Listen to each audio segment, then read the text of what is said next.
లోకమాత్ర వీక్షకులకు నమస్కారం. Jagan ABC plan be alert.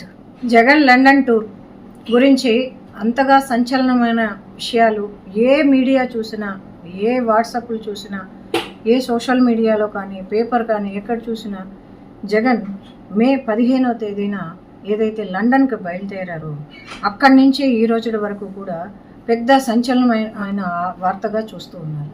Jagan గారు ఇప్పుడున్న రాష్ట్ర పరిస్థితుల్లో నేపథ్యం చూస్తేనో రాష్ట్రంలో ఈవీఎంలు ఏవైతే ధ్వంసం దగ్గర నుంచి రౌడీయిజము, ఈవీఎంల పగలకొట్టడం దగ్గర నుంచి అక్కడున్న పోలింగ్ అధికారుల మీద దౌర్జన్యాలు కావచ్చు, పోలీసులని వారి అవసరాలకి సొంత యంత్రాంగం లాగా వాళ్ళను ఉపయోగించుకునే దగ్గర నుంచి చూస్తేనో ఈ రౌడీయిజము ఎంత పెచ్చు వెళ్ళిపోయింది అనేది అర్థమవుతుంది.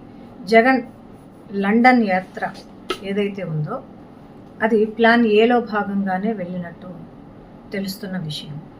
ఎందుకు అని అంటే మనము చూస్తున్న నేపథ్యంలో మే 15వ తేదీ నుంచి ఇప్పటి వరకు జరుగుతున్న పరిణామాలు చూసుకుంటే మే 15వ తేదీన కోర్టు ఆర్డర్ని తీసుకొని లండన్ టూర్కి వెళ్ళారు ఫ్యామిలీతో. అక్కడికి లండన్ టూర్కి వెళ్ళిన దగ్గర నుంచి లండన్కి వెళ్ళే ఫ్లైటు మరి మధ్యలో నెదర్లాండ్ ఆమ్స్టర్డామ్లో ఎందుకు దిగింది? ఇందులో ఇజ్రాయిల్తో ఏమన్నా ఈవీఎంల గురించి చర్చించుకున్నారా? ఈ అంశము ఒకటైతే, రెండోది ఆయన వెళ్ళిన తర్వాత జరిగిన విషయాలలో మనకు పోలింగ్ జరిగిన మే 13 పోలింగ్ జరిగితే మే 13 కానీ మే 14 కానీ వైసీపీ శ్రేణులలో ఎక్కడ కూడా ఒక నిశ్శబ్దం విప్లవం లాగా జరిగింది. అంటే ఎక్కడ ఎవరు మాట్లాడకుండా సమీకరణాలు కానీ, ఓట్లు కానీ, ఎన్ని వస్తాయని కానీ ఎక్కడ కానీ ప్రాపగండా అవ్వలేదు, చర్చలు కూడా జరగలేదు.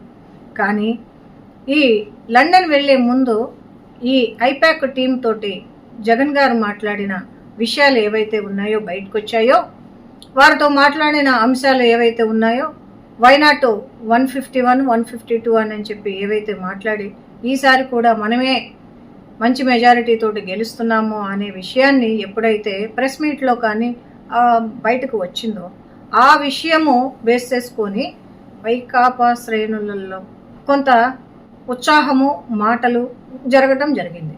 ఇందులో మరి ప్లాన్ ఏ లండన్ వెళ్ళటము జగన్ గారు అన్నది ఒకటైతే, ప్లాన్ బి జగన్ గారు లండన్ వెళ్ళి ఫ్యామిలీతోటి ఎంజాయ్ చేసే పరిస్థితి కాదు. ఇప్పుడు మన షర్మిల గారు కూడా అన్నారు, అక్కడికి వెళ్ళి ట్రోల్ చేయడమో, అక్కడ దొమ్మరగొందలు వేయటమో, లేకపోతే గాల్లో ఎగరటమో ఇవన్నీ చేస్తున్నారు అని చెప్పి అవి మనకి చూపించడానికే. కానీ జగన్ గారు అసలైన సిసలైన రాజకీయ కోణంలోనే, ఏ పనుల్లో ఉన్న రాజకీయ కోణంలోనే ఆలోచిస్తాడు. కాబట్టి జగన్ గారు ప్లాన్ బిలో ఉన్నారు. ప్లాన్ బి అని అంటేను ఇప్పుడు మనం అనుకున్నట్టేనో ఈ ఐపాక్ టీం తోటి ఏవైతే మాట్లాడారో జగన్ గారు వాటిని బేస్ చేసుకొని సత్తా మార్కెట్ ఇప్పుడు బెట్టింగ్లు జరుగుతూ ఉన్నాయి. అంటే మన సండే మార్కెట్ లాగా ఈ సత్తా మార్కెట్ అంటే బెట్టింగ్ మార్కెట్. ఈ బెట్టింగ్ మార్కెట్ ఏదైతే ఉందో ఈ బెట్టింగ్ మార్కెట్లో ఇప్పుడు వైకాపాకి 60 నుంచి 65 నుంచి 70 సీట్లు వస్తాయి, లేదంటే 70+ వస్తాయి అనే మాటలు అటు ఇటుగా సాగుతూ ఉన్నాయి. మరి 70+ సీట్లు కానీ వస్తే ప్లాన్ బి అమల్లోకి వస్తుంది. ప్లాన్ బి అంటే ఏంది? 70+ వస్తేను అన్నట్టు. మరి వీళ్ళు ఇన్ని రోజులు ఈ బెట్టింగ్ కాసేవాళ్ళు ఊరికే బెట్టింగులు కాయరు, లక్షలలో బెట్టింగులు, కోట్లల్లో బెట్టింగులు జరుగుతున్నాయి. వైకాపా గెలుస్తుందా? కూటమి గెలుస్తుందా? కూటమిలో టీడీపీకి ఎన్ని వస్తున్నాయి? జనసేనకి ఎన్ని వస్తున్నాయి? మరి జనసేన 21లో ఎన్ని వస్తున్నాయి? లేదు అని అంటే 1కి 2 బెట్టింగులు పెడుతున్నారు. తర్వాత సర్వేలు చెప్పిన విషయాలలో కానీ, విశ్లేషకులు చెప్పిన విషయాలు కానీ ఇవన్నీ చూస్తేనో వైకాపాకి దాదాపుగా 30 నుంచి 40 సీట్ల కంటే ఎక్కువ రావు అని చెప్తుంటాను. మరి బెట్టింగులలో 65 నుంచి 70+ అని చెప్పి మాట్లాడుతున్నారు అని అంటే వాళ్ళకున్న సమాచారము, వాళ్ళకున్న ఇన్ఫర్మేషను ఏంటి అనేది ఆలోచిస్తే వాళ్ళు కూడా విశ్లేషకుల్ని, కార్యకర్తల్ని గ్రామాల వారీగా, ఓటర్ల వారీగా, వాళ్ళ ఏజెంట్ల విషయంలో కావచ్చు, కుల సమీకరణల పరంగా కావచ్చు, సంక్షేమ పథకాలు తీసుకునే ఈ సంక్షేమ సంబంధించిన వాళ్ళకు సంబంధించి కావచ్చు, ఈ వాలంటీర్ల వ్యవస్థ నుంచి కావచ్చు, ఎక్కడి నుంచైనా కావచ్చు, వాళ్ళకు వచ్చిన సమాచారం ఏదైతే ఉందో ఆ సమాచారాన్ని క్రోడీకరించుకొని వాళ్ళకున్న సమాచారం కొంత, మరి లండన్ నుంచి వచ్చిన కొన్ని సమాచారాలు కావచ్చు, మరి వీటన్నిటిని బేస్ చేసుకొని 70+, 65 నుంచి 70+, 70 సీట్లు వైకాపాకి వస్తాయి అని చెప్పి భారీ ఎత్తున బెట్టింగులు జరుగుతూ ఉన్నాయి. మరి ప్లాన్ బి అమల్లోకి వచ్చింది అనే దాని విషయంలోనే ఈ బెట్టింగులు జరుగుతున్నాయి అన్నది. మరి యావరేజ్గా 70 సీట్లు కానీ వైకాపాకి వస్తే ప్లాన్ బి అమల్లో భాగంగా మరి జగన్ గారికి ఉన్న పిల్లర్స్ ఏవైతే ఉన్నాయో ఆ పిల్లర్స్కి ఇప్పుడు పని మొదలు పెట్టించారు, ఫుల్ హోంవర్క్ ఇచ్చారు అన్నది ఇప్పుడు తెలుస్తుంది.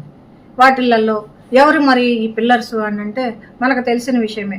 సకల శాఖ మినిస్టర్ సజ్జల గారు కావచ్చు, పెద్దిరెడ్డి రామచంద్రారెడ్డి కావచ్చు, వైవి సుబ్బారెడ్డి గారు, మిథున్ రెడ్డి, అవినాష్ రెడ్డి, విజయసాయి రెడ్డి గారు, వీళ్ళందరికీ అంటే మరి ఐఏఎస్లో మెయిన్ ప్రభుత్వానికి చీఫ్ సెక్రటరీ ఎవరైతే ఉన్నారో ఆయన కూడా ఉపయోగించుకుంటూ భాగంగా వీళ్ళందరికీ కూడా ప్లాన్ బి అమల్లో భాగంగా జనసేన, తెలుగుదేశం వైపున ఉన్న ఎమ్మెల్యేలు ఎవరైతే గెలుస్తారో వాళ్ళల్లో కూడా ఎస్సీ, ఎస్టీ, బీసీ రిజర్వేషన్లో గెలిచిన వాళ్ళు ఎవరైతే ఉన్నారో వాళ్ళని కొంతమంది ఓసీలలో కూడా మన వైపున మొగ్గే వాళ్ళు ఎవరైనా ఉంటే రేపు కౌంటింగ్ జరిగే టయానికి కానీ సమీకరణాలలో వాళ్ళు గెలుస్తారని తెలిసిన వాళ్ళకి కానీ బేరాలు మొదలు పెట్టండి, వాళ్ళని కొనుక్కోండి, వాళ్ళకి ఎంత కావాలనో బేరం పెట్టండి, ఎక్స్ట్రీమ్లీగా వాళ్ళు అడిగిన దానికంటే డబల్ పెట్టి వాళ్ళని కొనండి అని చెప్పి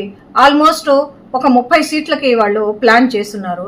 ఆ ప్లాన్లో భాగంగా 30 కాకపోయినా కనీసం 15 నుంచి ఒక 20-25 సీట్లు కానీ మనం కొనుక్కోగలిగితే ఈ 70++20 గవర్నమెంట్ ఫామ్ చేయొచ్చు అనే ఆలోచనలో ప్లాన్ బిలో అమల్లో ఉంది. జనసేన, టీడీపీ, బీజేపీ వైపున్న బలహీనంగా ఉన్న, బలహీనతలకు లొంగే వాళ్ళు ఎవరైనా ఉన్నా బీసీ, ఎస్సీ, ఎస్టీ వాళ్ళల్లో ఉన్న వాళ్ళని టార్గెట్ చేసుకొని కొనుగోలు చేయటానికి ప్లాన్ బిలో భాగంగా ప్రణాళికలు రచిస్తూ ఉన్నారు. మరి ఇలాంటి పరిస్థితులలో ఎవరు ఎక్కడ అమ్ముడుపోతారు అన్న విషయము, ఎక్కడ ఎవరెవరిని లోపరుచుకోవచ్చు, వాళ్ళ బలహీనతలు ఏమున్నాయి అనే వాటి మీద దృష్టి పెట్టి ఆల్రెడీ ఆ పనుల మీద ఉన్నారు అన్న విషయము బయటకు వచ్చింది. కాబట్టి ఇది ప్లాన్ బి అయితే ప్లాన్ సిలో భాగంగా వీళ్ళు ఎవరైతే ఒక ఇచ్చిన నగదుకే కాకుండా ఇంకా ఏమన్నా ఆఫర్ ఏదన్నా ఉంటేనో వాళ్ళకి మినిస్టర్ పదవులు కూడా ఇస్తాము అని చెప్పి ప్లాన్ సిలో భాగంగా వీళ్ళకు వచ్చిన వాళ్ళకి మినిస్టర్ పదవులు కూడా ఇస్తాము అని చెప్పి ఇంకొక ఆఫర్ కూడా ఇచ్చారు. ఇవన్నీ చూస్తూ ఉంటేనో జగన్ లండన్కి వెళ్ళి ఖాళీగా కూర్చోలేదు అన్న మాత్రం విషయం తెలుస్తుంది. ఈ బలహీనంగా ఉన్న వాళ్ళ అసెంబ్లీ ఓట్లని ఇటువైపు లాక్కొని ఏదో ఒక రకంగా వాళ్ళ యొక్క కోరికలు కావచ్చు, బలహీనతలు కావచ్చు ఫుల్ఫిల్ చేసి ఇటు ఒక 15 నుంచి 20-25 సీట్లు కానీ తీసుకుంటే గతంలో 2019లో చేసినట్టు కొంతమంది తెలుగుదేశం పార్టీ వైపు నుంచి గెలిచిన వాళ్ళు కావచ్చు, జనసేన వైపు నుంచి గెలిచిన వాళ్ళని ఎట్లాగైతే పార్టీలోకి తీసుకున్నారో అదే రకంగా కొంతమందిని అట్లా కూడా మార్చేసుకుంటాను. ఎలాగో గవర్నమెంట్ ఫామ్ చేస్తాం కాబట్టి కొంతమంది ఆటోమేటిక్గా వైసీపీలోకి వచ్చేస్తారు, పార్టీ మారతారు అని చెప్పి ఈ రకంగా ఆలోచిస్తూ వాళ్ళకి కొంతమందికి మంత్రి పదవులు కూడా ఆఫర్ చేసి ప్లాన్ సిలో భాగంగా ప్లాన్ చేస్తూ ఉన్నారు. అయితే టీడీపీ కానీ, బీజేపీ కానీ, జనసేన వైపు కానీ ఉన్న ఎవరైతే గెలవగలిగిన అభ్యర్థులు ఎవరైతే ఉన్నారో వాళ్ళల్లో ఎవరన్నా ఈ బలహీనతగా వెళ్లే వాళ్ళు ఎవరైనా ఉన్నారో వాళ్ళ మీద మీరు దృష్టి పెట్టుకొని, మీకు ఈ విషయం తెలిసిందో లేదో తెలియదు కాబట్టి ఈ విషయము మీ దాకా చేరాలనే ఉద్దేశంతోనే చెప్తున్నాము. ఈ బి ప్లాను, బి ఫార్ములా గురించి బి అలర్ట్.